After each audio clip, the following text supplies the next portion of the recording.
Wait, no, but this is an interesting point, and I think I know where you're going here.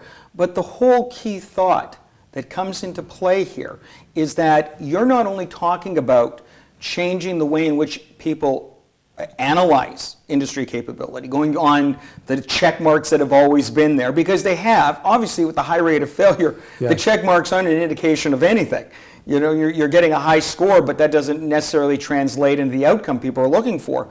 What you're talking about is not only changing the way in which you measure and assess a partner's capabilities, you're also talking about broadening, if you will, the definition of what partners to engage. Yes. You're no longer saying it's the big players only. You're talking about this as being a means to connect and engage and properly manage relationships with partners of all sizes. Yes. So I was talking a bit earlier about the policy framework, right? And the issue with the policy framework is that if we want to build supply chain, we need to be competitive, right, afterwards.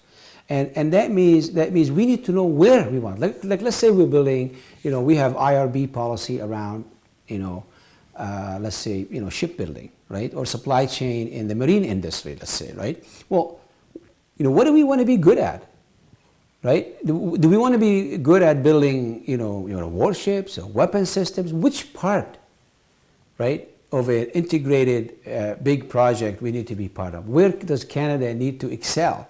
Does it need to excel? We cannot be the best in everything.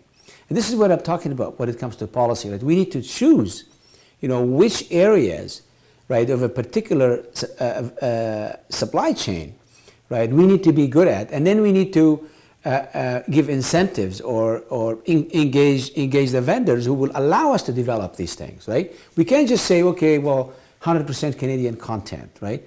Or just have a policy that talks in general terms. We need to be very specific. We need to have an industrial policy that says these are the key areas of economy we need to develop over the next 10 years, 15 years, so we can continue to be a first world country 25 years from now or 30 years from now, right?